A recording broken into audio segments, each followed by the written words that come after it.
Hi everyone, my name is Chandan and welcome to the series where we will talk about the importance of the patents for the students. In the previous videos, we discussed how a student can do a research and have the mindset of filing the patent as well as whether he is eligible or not. In this video, we will see the interface of the Indian Patent Office website where the student and the university can go ahead and file a patent application. Now let me share my screen and show you the interface of the Indian Patent Office. All right. Now, before going ahead and filing a patent in the Indian Patent Office, it is important that the student has a draft of the invention or the research done by him.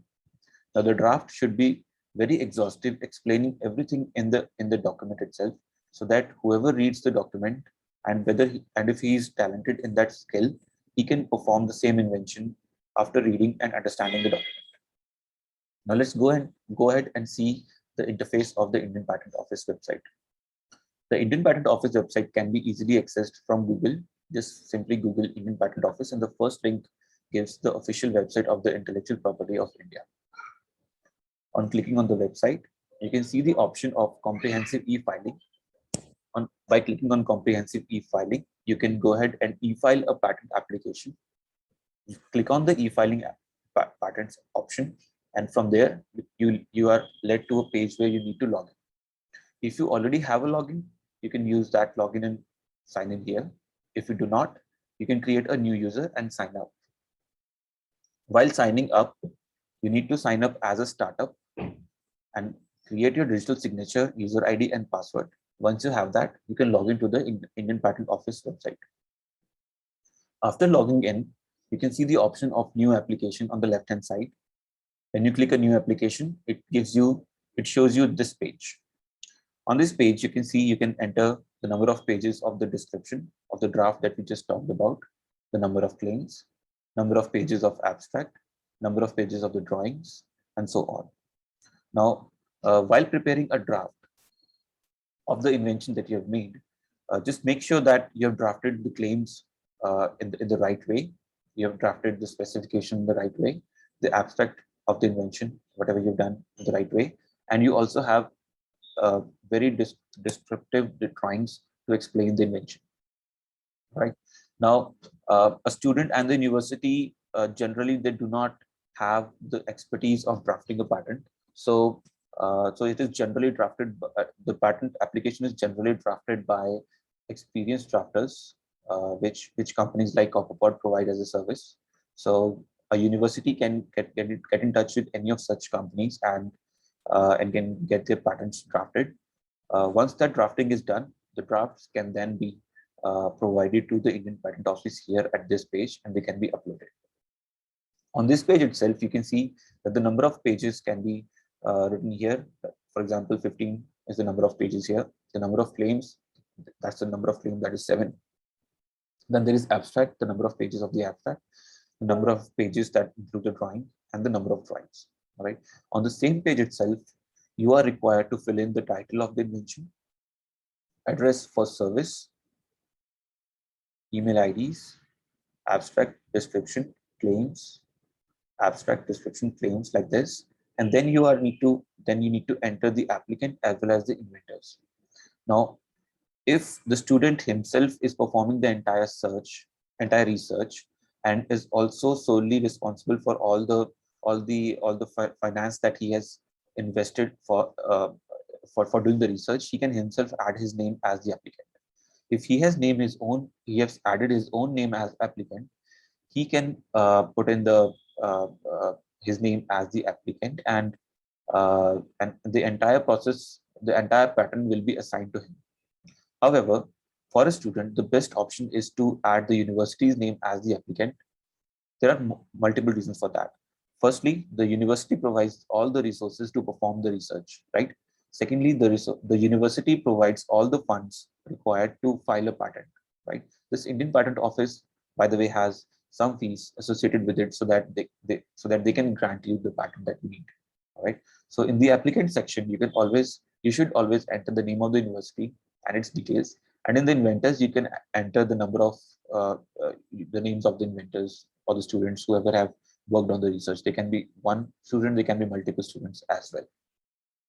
Now, once the applicant and inventor is added, so you can see here while adding the applicant, it gives you an option of natural person, other natural person, small entity, and startup. So if you're inputting your university's name as the applicant, you should select startup here. Now, once the applicant and the inventor is added, you can see that it displays both the names in the form of blue boxes, as can be seen here, right? So we have hidden some personal information for obvious reasons, but this is how the interface would look like after the applicant and the inventors are added. After they are added and after the relevant checkboxes are selected, you can save this information and then upload. So once you upload, the interface asks you to upload the drawings, upload the claims, upload the figure of abstract, and upload the complete specification of the research that you have done. All right. So once you keep uploading them, you can see at the bottom, the interface provides you a temporary application number. For example, here you can see TEMP E1 40364 2020 MUM. So this is a temporary application number that the interface automatically gives you. And after all the documents are uploaded, you can proceed to sign the documents. Now, remember when you were creating the user, you created a digital signature. Now, that was an optional option there to create a digital signature. If you did not create a digital signature, you can create a digital signature here by proceeding to sign the documents. So once you proceed to sign the document, you can see the application number here, the temporary application number, and you can also see the amount, that is 1,600 rupees required to file for a patent. And you also get the filing date, that is the date on which you filed the application. Once your application is filed, is uploaded here, you sign on the document, and after clicking on sign document, it says that the files have been generated and they are ready to be signed. You click on sign files, and next, if you did not have a digital signature, it gives you this pop-up which asks you to create a signature. Now you can create a signature here using your user PIN. You can verify your signature using the user PIN, and once your signature is created, the documents are signed successfully, and finally you can do the payment of 1,600 rupees. You can click on the payments option. You can see here, you can select the application here for which you need to do the payment. You can see the amount here, 1,600 rupees, and finally you can click on the submit. Once you click on the submit, it leads you to a payment gateway where you can make the payment and get the application filing process done. Now this is the entire process, the basics of how you can file a patent application in the Indian Patent Office. Now, after this payment is done, you'll get your confirmation on the email. You'll get an application number on your email through which you can track the application. For example, let's say you got an application number.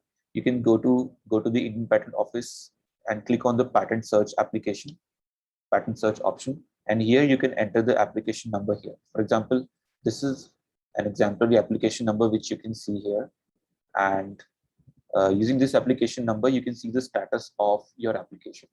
For example, this is an exemplary status of an application that we filed in last year. So here you can see the application was filed, it was published to the public, then an RQ was filed, and then the application is under examination at this point of time. All right. Now the under examination means that the patent office is checking the application which you have submitted. Some examiner in the patent office would be reading the entire document that you have uploaded, and they would be looking into your patent application and checking whether you are eligible to get the patent or not. Now, remember in the last videos we discussed 4 conditions, 3 or 4 conditions which were important to get a patent.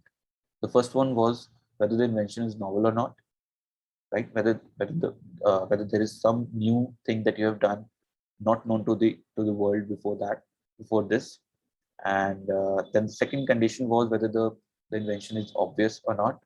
The third was whether there is sufficient subject matter or not, and the fourth was one was whether it has industrial applicability or not. Now, the examiner in the patent office, the Indian Patent Office, will be checking your application based on these 4 parameters, and if let's say the examiner finds out a problem and he finds out that the invention is not novel, then he will be issuing an FER. So here you can see the application status as FER, which means first examination report. Now, a first examination report is submitted by the patent office to the applicant, and the applicant gets 6 months of time to respond to the FER. All right, and this is the interface where uh, where the applicant and the examiner are in communication regarding whether the patent should be granted or not. All right. So, once the examination is done and the examiner finds that the patent application satisfies all the conditions, this status becomes disposed. That means the case is closed and the patent has been granted. All right. Once the patent is granted, the student and the university get an email in which the patent number is there, and there is proper certificate from the Indian Patent Office which certifies that the patent has been granted. Right now, this was all about the interface of the Indian Patent Office. Do let us know if you have any doubts in the comments, and if you have any suggestions.